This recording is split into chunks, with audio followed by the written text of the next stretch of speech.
안녕하세요. 반갑습니다. 만약 당신의 통장에 갑자기 6조 원이 들어온다면 여러분은 그 돈으로 무엇을 하시겠습니까? 그런데 6조 원이 생기자마자 할리우드 유명 스타들을 사버리려고 한 남자가 있습니다. 더 놀라운 사실은 그 6조 원이 처음부터 그의 돈이 아니었다는 것입니다. 말레이시아 국민 3천만 명의 투자금으로 만들어진 국가 펀드에서 빼돌린 돈이었고, 그 돈으로 할리우드 최고의 슈퍼모델에게 80억짜리 다이아몬드를 선물했으며 레오나르도 디카프리오의 영화 제작비를 대주었고, 전 세계 최고급 클럽에서 하룻밤에 수십억짜리 파티를 열었습니다. 그리고 이 남자는 마치 연기처럼 사라져버렸습니다. 오늘 이 남자의 이야기를 처음부터 끝까지 낱낱이 풀어드리려고 합니다. 외모도 특별하지 않고 타고난 권력도 없었던 평범한 화교 집안의 아들이 어떻게 세계 금융 시스템의 허점을 파고들어 역사상 최대 규모의 횡령 사건을 저질렀는지, 그리고 어떻게 할리우드의 화려한 스캔들 뒤에 그 모든 범죄를 숨겼는지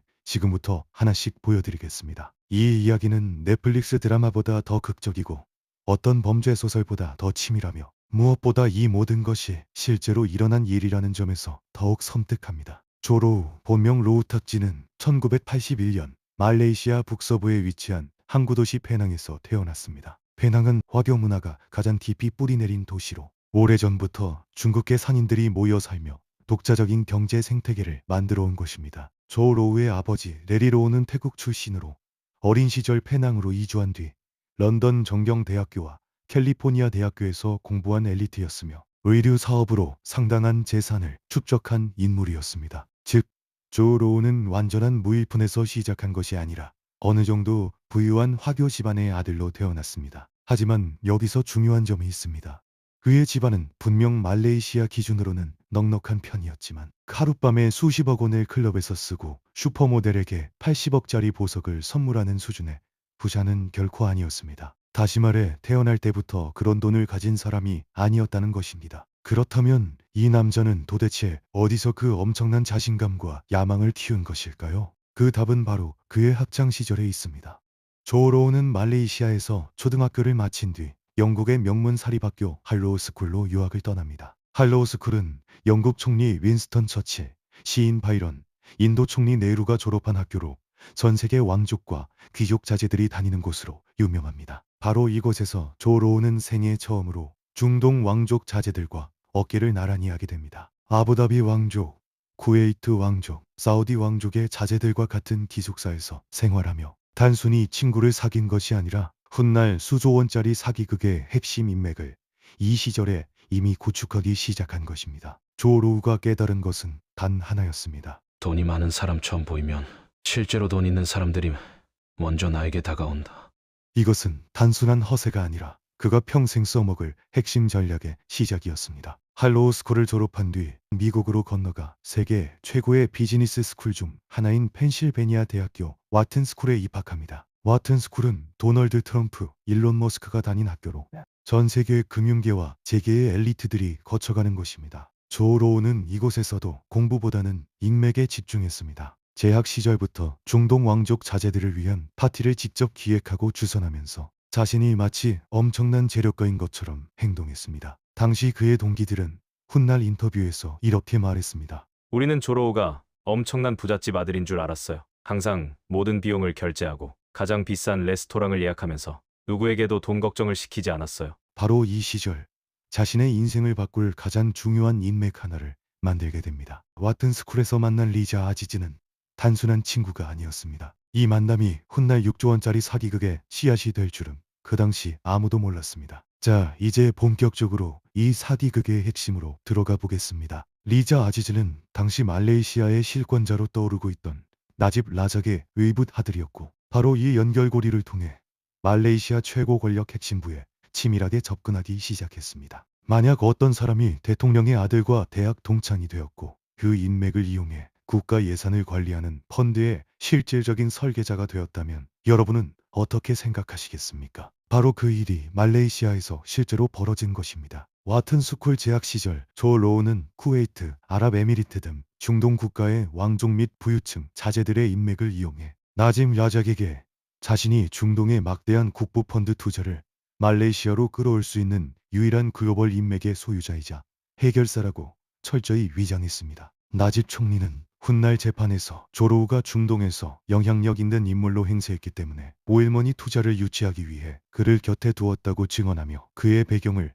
완전히 믿었음을 인정했습니다. 2009년 나진 라작이 말레이시아 총리에 취임하자마자 조로우는 자신이 오랫동안 준비해온 계획을 실행에 옮깁니다. 원앤디비, 즉 말레이시아 개발공사라는 펀드 회사를 만듭니다. 나집은 총리와 재무부 장관을 겸임하며 원엠디비에 대한 전권을 쥐게 되었고, 조로우는 공식 직함 없이도 나집 총리의 막강한 승인 권한을 방패 삼아 원엠디비의 실질적인 통제자 역할을 수행하며 자금을 마음대로 빼돌리기 시작했습니다. 표면적으로 원엠디비는 말레이시아의 국가 경제 발전을 위한 국부펀드였습니다. 정부가 직접 출자하고 국가의 이름을 걸고 운영하는 펀드이니 국민들 입장에서는 당연히 나라를 위한 돈이라고 믿을 수밖에 없었습니다. 실제로 원엠디비는 설립 초기에 에너지 사업, 부동산 개발, 관광 인프라 투자 등 그럴듯한 명목을 내세웠고, 말레이시아 국민들은 이것이 자국의 미래를 위한 투자라고 굳게 믿었습니다. 하지만 이것은 처음부터 끝까지 정교하게 설계된 사기의 껍데기였습니다. 그렇다면 조로우는 어떤 방식으로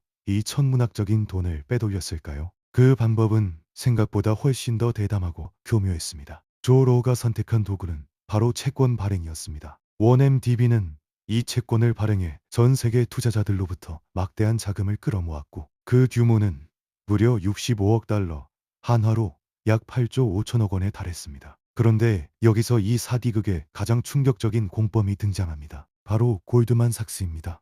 골드만삭스는 전 세계 금융계에서 가장 권위 있는 투자은행 중 하나로 한국에서도 알려진 월가의 상징적인 기관입니다. 이 골드만삭스가 원앤디비의 채권 발행을 직접 주선하면서 그 대가로 챙긴 수수료가 무려 6억 달러, 한화로 약 8천억 원이었습니다. 일반적인 채권 발행 수수료가 전체 금액의 1% 안팎인 것을 감안하면 골드만삭스가 챙긴 수수료는 정상적인 수준의 무려 10배가 넘는 비정상적인 금액이었습니다. 골드만삭스의 동남아시아 회장인 팀 라이스노와 전무이사였던 로저음은 말레이시아와 아부다비의 고위 관리들에게 수억 달러의 뇌물을 지급하고 원엠디비에서 빼돌린 자금을 세탁할 목적으로 수많은 내부 경고 신호가 있었지만 내부 회계 통제 시스템을 교묘하게 피했습니다. 이 과정에서 골드만삭스는 약 6억 달러에 달하는 막대한 수수료 수익을 올렸고, 공모자들은 개인적으로 거액의 보너스를 챙겼습니다. 자, 그렇다면 이렇게 모인 65억 달러는 어디로 흘러갔을까요? 조로우의 방식은 정말 치밀했습니다.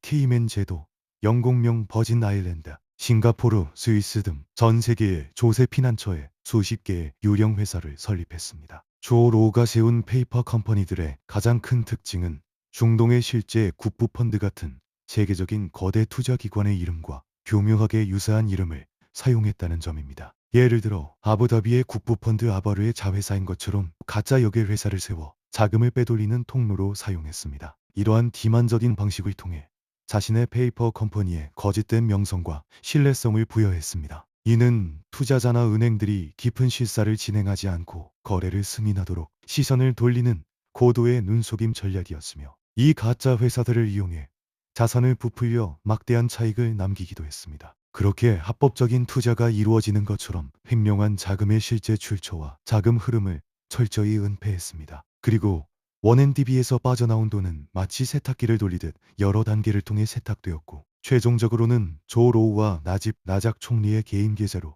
흘러 들어갔으며, 나집은 정치적 뒷배 역할을 했고, 그 대가로 조로우는 횡령한 자금으로 나집의 정치 생명과 일가족의 사치를 지원했습니다. 나집이 조로우의 금융거래를 계속해서 승인하고 빼돌려진 자금 중 무려 6억 8,100만 달러, 한화 약 9천억 원이라는 천문학적인 금액이 나집 라작의 개인 은행 계좌로 직접 송금되었습니다. 나집이 의심하지 않도록 빼돌린 돈을 나집 일가에 바친 것이죠. 또한 나집의 부인 로스마의 환심을 사기 위해 2,730만 달러, 약 350억 원짜리 22캐럿 핑크 다이아몬드 목걸이를 사주는 등 그녀를 위해 무려 2억 달러, 약 2,600억 원 이상의 보석을 선물했습니다. 결국 조로우는 나집 총리의 중동 자본 유치라는 정치적, 경제적 야심을 간파해 접근한 뒤 막대한 비자금과 사치품으로 나집 일가의 눈을 멀게 하여 국가의 감시망을 무력화하고 수십억 달러의 국부를 마음대로 유린할 수 있었습니다. 미국 법무부의 수사 결과에 따르면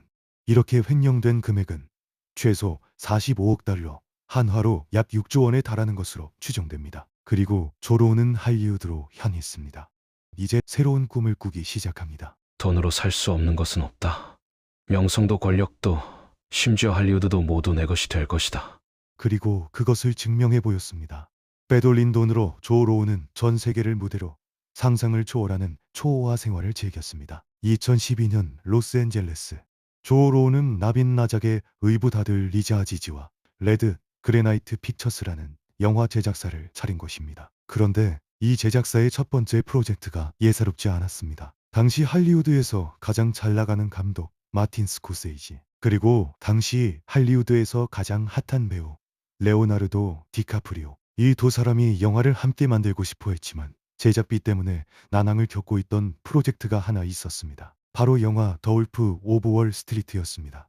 조 로우는 망설임 없이 1억 달러, 한화 약 1,300억 원을 이 영화에 쏟아부었습니다. 포섭하기 어려운 최상급 스타나 감독들을 끌어들이기 위해 조 로우는 영화의 제작 자금을 전폭적으로 지원하는 수법을 썼던 것이죠. 영화 더 울프 오브 월 스트리트는 실제 주식 사기꾼 조던 벨포트의 이야기를 다룬 영화입니다. 사기꾼 조던 벨포트는 사기와 횡령으로 수백만 달러를 긁어모으고 그 돈으로 마약과 파티와 여자를 탐닉하다 결국 FBI에 잡히는 인물입니다. 그런데요, 그 영화를 만든 제작비가 바로 조 로우가 사기로 훔친 돈이었습니다. 현실이 영화보다 더 영화 같은 순간이었습니다. 영화는 2013년 개봉해 전 세계적으로 4억 달러 이상의 흥행 수익을 올렸고 아카데미 시상식에서 5개 부문 후보에 오르는 쾌거를 이뤘습니다. 조 로우는 이제 단순한 부자가 아니었습니다. 그는 할리우드의 프로듀서였고 아카데미 시상식 레드카펫을 담당히 걸을 수 있는 사람이 되었습니다. 그런데 조 로우와 디카프리오의 관계는 단순한 투자자와 배우의 관계가 아니었습니다. 두 사람은 급속도로 가까워졌고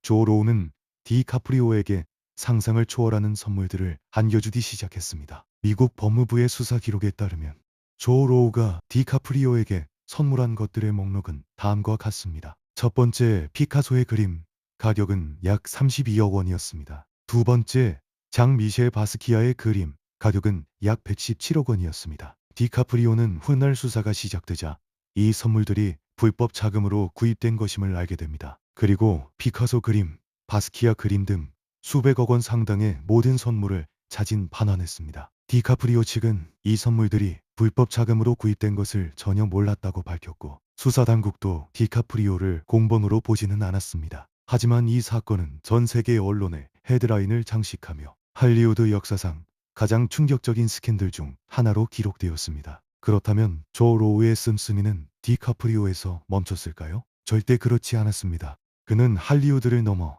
전 세계 셀럽들을 자신의 파티판으로 불러들이기 시작했습니다. 조 로우는 스타들에게 파티에 참석하거나 단순히 함께 시간을 보내는 대가로 하룻밤에 10만 달러, 약 1억 3천만 원의 거액의 수고비를 지급했습니다. 또한 유명 배우들을 위해 전세 제트기 2대를 빌려 호주 시드니에서 새해를 맞이한 직후 라스베이거스로 날아가 두 번째 새해 파티를 즐기는 등 상상을 초월하는 이벤트를 벌이며 환심을 샀습니다. 여기서 한 가지 의문점이 생깁니다.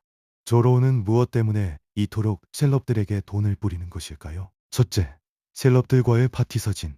SNS 노출은 정상적인 사업가라는 이미지를 대중과 금융기관에 심어주는 효과가 있었습니다. 둘째, 빼돌린 자금을 현금으로 보유하면 추적이 쉽습니다. 하지만 다이아몬드, 명품, 예술품, 부동산으로 전환하면 자산 추적이 훨씬 어려워집니다. 셋째, 자선단체, 정치 후원금과 연결되면 수사기관도 쉽게 건드리기 어렵습니다. 조 로우는 오바마 대통령 측근 행사에도 거액을 기부하며 정치적 보호막을 구축하려 했습니다. 결론적으로 다른 사람들의 돈을 아낌없이 사용하며 할리우드 스타들에게 잊지 못할 경험과 막대한 경제적 이익을 제공했고 이러한 사치스러운 관계 구축을 통해 자신의 불법적인 부를 합법적이고 화려한 인맥으로 위장하는데 철저히 이용했습니다. 이제부터는 그가 6조 원을 어떻게 썼는지 그 믿기 힘든 현장 속으로 직접 들어가 보겠습니다. 2010년 어느 날 밤 라스베이거스의 한 나이트클럽. 조 로우 일행이 입장하자마자 클럽 직원들은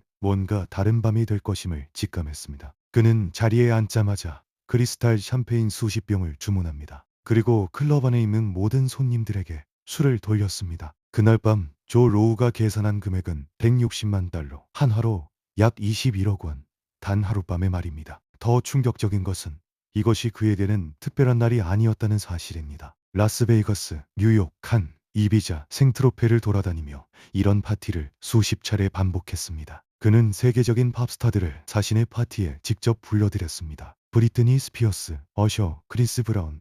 이들은 수만 명의 관객 앞에서 공연하는 세계적인 아티스트들이지만 조 로우의 파티에서는 수십 명의 VIP 손님들 앞에서 공연료만 수억 원을 받고 단독 공연을 펼쳤습니다. 그리고 페리스 힐튼의 생일 파티는 조 로우가 직접 기획하고 후원했습니다. 그가 빼돌린 돈으로 페리스 힐튼과 흥청망청 파티를 즐기는 사진들은 원MTV 스캔들이 폭로된 이후 말레이시아 대중의 엄청난 분노를 일으키는 원인이 되었습니다. 그런데 조 로우의 인간관계 중 가장 세상을 떠들썩하게 만든 것은 따로 있었습니다. 바로 세계적인 슈퍼모델 미란다 커와의 관계였습니다. 미란다 커는 당시 배우 올랜도 블룸과 이혼한 직후였고 조 로우는 그녀에게 접근하기 시작했습니다. 그의 접근 방식은 단순했습니다.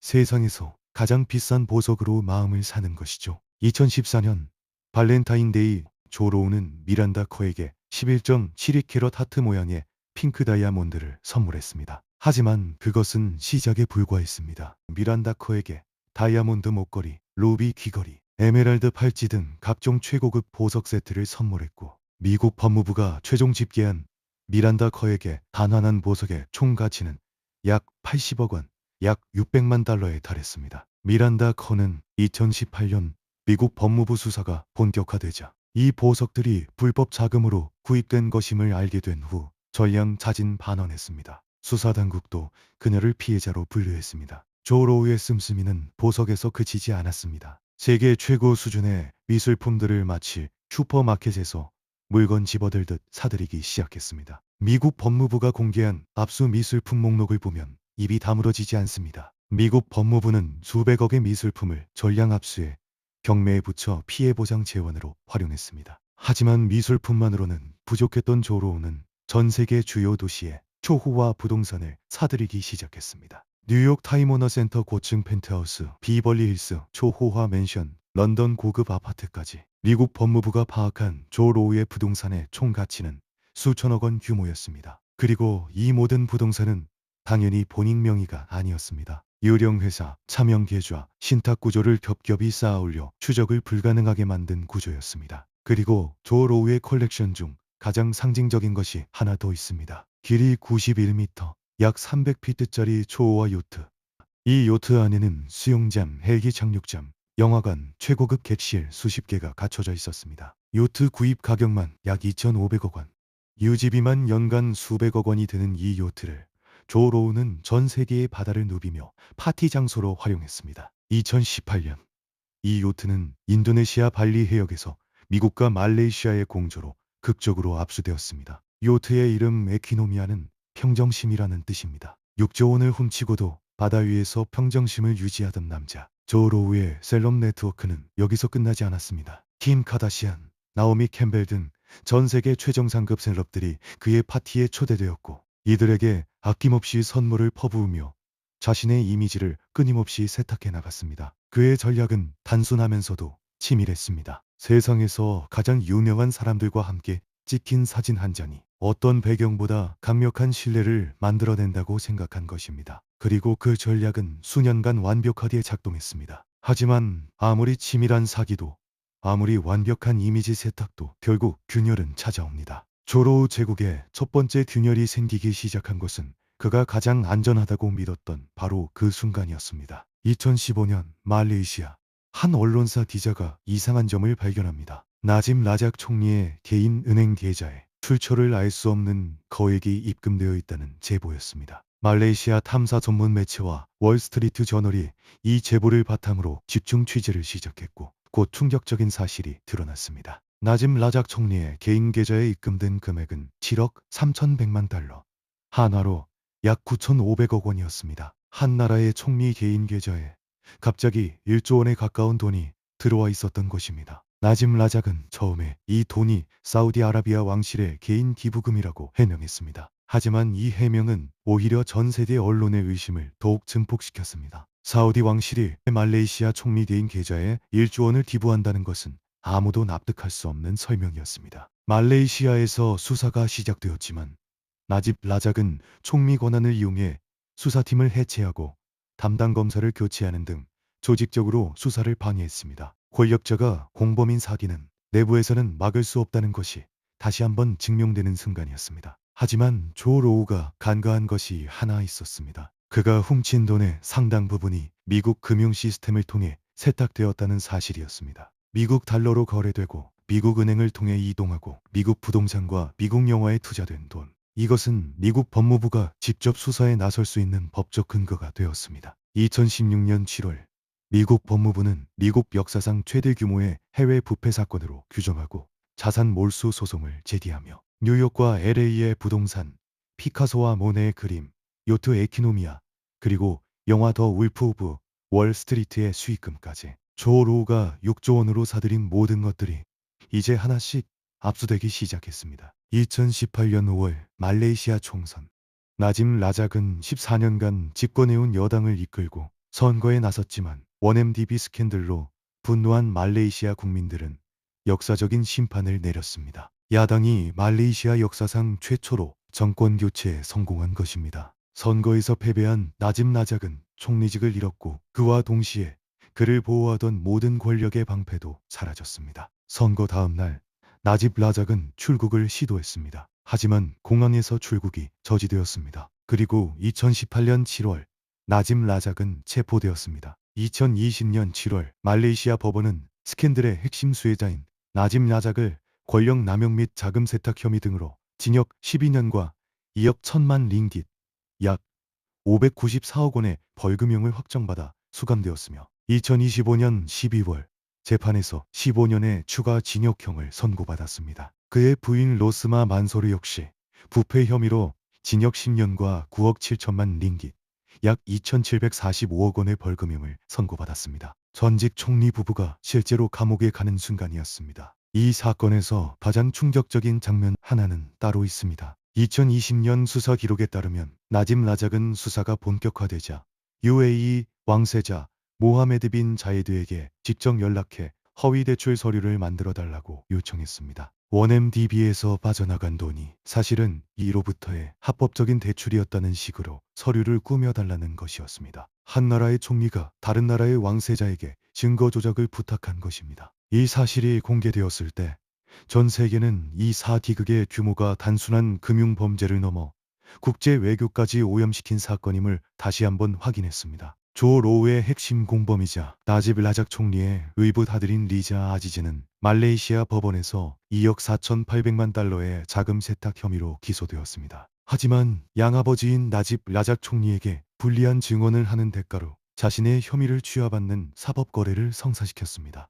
영화사 레드 그레나이트 픽처스 영화사 수익에 대한 자산 몰수 소송을 제기하자 미국 정부에 6천만 달러를 지불하는 조건으로 합의를 이끌어내며 사법 거래를 통해 법적 처벌을 피했습니다. 또한 원앤디비 채권 발행을 주선하며 8천억 원의 수수료를 챙긴 골드만삭스도 결국 대가를 치러야 했습니다. 2020년 골드만삭스는 미국 법무부와 합의하며 29억 달러, 한화 약 3조 8천억 원의 벌금을 납부했습니다. 골드만삭스 역사상 최대 규모의 벌금이었습니다. 월가의 상징 골드만삭스가 말레이시아 국민의 세금을 훔치는데 공범 역할을 했다는 사실은 전 세계 금융계에 엄청난 충격을 안겨주었습니다. 또한 골드만삭스의 팀 레이스너는 자금 세탁 및 부패 혐의로 유죄를 인정하고 무려 7년간 FBI 수사에 협조하여 징역 2년을 받았습니다. 그는 약 4,300만 달러, 약 630억 원을 몰수당하고 평생 금융업 종사 금지 처분을 받았습니다. 골드만삭스 전무이사 로저 응은 말레이시아에서 체포된 후 미국으로 인도되어 재판을 받았으며 팀 레이스너와 달리 끝까지 혐의를 부인하다 돈 세탁, 뇌물수수 공모, 그리고 골드만삭스의 내부 회계 통제 위반 등의 혐의로 배심원단으로부터 징역 10년형의 유죄 판결을 받았습니다. 그렇다면 이 모든 사태의 주범 조 로우는 어떻게 되었을까요? 2015년 수사난이 좁혀기 시작하자 조 로우는 말레이시아를 조용히 빠져나갔습니다. 그는 인터폴 적색 수배 대상이 되었습니다. 미국, 말레이시아, 싱가포르 등 여러 나라가 그의 신병 확보를 위해 홍조 수사를 벌이고 있지만 그의 현재 위치에 대하여 여러 추측이 있습니다. 중국 본토에 은신 중이라는 설, UAE의 보호를 받고 있다는 설, 심지어 동남아시아 어딘가를 떠돌고 있다는 설까지. 하지만 확실한 것은 단 하나입니다. 6조 원을 훔치고 할리우드를 사고 세계를 농락한 남자. 그의 공범은 감옥에 갔고 골드만삭스는 수조 원의 벌금을 냈으며 그가 사들인 모든 것들은 압수되었습니다. 그런데 2025년 마침내 결정적인 단서가 나왔습니다. 탐사 저널리스트들이 조 로우가 중국 상하이에 거주하고 있다는 사실을 확인한 것입니다. 보도에 따르면 부가티 스포츠카를 타고 다니고 보디가드를 대동하며 심지어 그리스식 가명을 사용하고 있었습니다. 인터폴 적색 수배를 받은 세계 최대 금융 사기범이 상하이 한복판에서 버젓이 럭셔리한 생활을 이어가고 있었던 것입니다. 여기서 핵심적인 질문이 생깁니다. 왜 하필 중국일까요? 그 답은 간단합니다. 중국은 미국과 범죄인 인도 조약을 체결하지 않은 나라입니다. 즉, 미국 법무부가 아무리 조로우를 원해도 중국 정부가 협조하지 않는 한 그를 데려올 방법이 없습니다. 조로우는 화교 출신이라는 정체성과 중국과의 관계를 최후의 방패로 활용하고 있는 것입니다. 말레이시아 정부도 중국의 신병 인도를 요청했지만 중국은 공식적인 답변을 내놓지 않고 있습니다. 그런데 이 사건에는 2025년에 들어 전혀 예상치 못한 방향의 반전이 하나 더 추가되었습니다. 조 로우의 행방을 추적하기 위해 누군가가 블록체인 기반의 현상금 시스템을 만든 것입니다. 일명 밈코인 현상금 프로젝트. 조 로우의 위치 정보를 제공하는 사람에게 암호화폐로 보상을 지급하는 방식으로 전 세계의 네티즌들이 자발적으로 그의 추적에 나서기 시작했습니다. 6조 원 사기범을 잡기 위해 밈코인이 동원되는 시대. 조 로우 사건은 이제 금융범죄의 역사를 넘어 디지털 시대의 새로운 정의의 구현 방식에 대한 실험장이 되고 있습니다. 나짐 라작은 지금 이 순간도 말레이시아 교도소에 수감되어 있습니다. 반면 그 모든 것을 설계한 조 로우는 상하이에서 부가티를 몰고 있습니다. 공범은 감옥에 있고 주범은 자유롭습니다. 이것이 2026년 현재 이 사건의 가장 불편한 현실입니다. 자, 이제 마지막으로 가장 중요한 이야기를 해야 할 것 같습니다. 골드만삭스도 할리우드도 세계적인 셀럽들도 그의 겉모습을 보고 신뢰했습니다. 이미지가 실체를 대체하는 세상에서 얼마나 쉽게 속는지 조 로우는 그 질문에 대한 가장 극단적인 답을 보여준 인물입니다. 시스템은 왜 막지 못했는가? 45억 달러가 국부 펀드에서 빠져나가는 동안 수십 개의 은행과 수백 명의 금융 전문가들이 그 돈을 처리했습니다. 골드만삭스는 알면서도 눈을 감았고 각국의 규제 당국은 뒤늦게 움직였습니다. 돈이 충분히 크면 시스템도 침묵한다는 이 사건은 글로벌 금융 시스템의 가장 어두운 민낯을 보여주었습니다. 정의는 완성되었는가? 조 로우는 아직 잡히지 않았습니다. 6조 원 중 회수된 금액은 일부에 불과합니다. 그러나 말레이시아 국민들은 아직도 큰 고통에 살고 있습니다. 조 로우, 그는 천재였을까요? 사기꾼이었을까요? 아마 둘 다였을 것입니다. 그는 분명 천재적인 두뇌를 가졌습니다. 하지만 그 두뇌를 국민의 세금을 훔치는 데 사용했습니다. 파티는 끝났습니다. 할리우드의 조명도 꺼졌습니다. 미란다 커의 다이아몬드도 디카프리오의 피카소도 바다 위의 요트도 모두 사라졌습니다. 하지만 조 로우는 아직 어딘가에서 살아 숨쉬고 있습니다. 그리고 그가 잡히는 날 마지막 챕터를 쓸 수 있을 것입니다. 오늘 영상 여기까지입니다. 함께 해주신 여러분 진심으로 감사드립니다.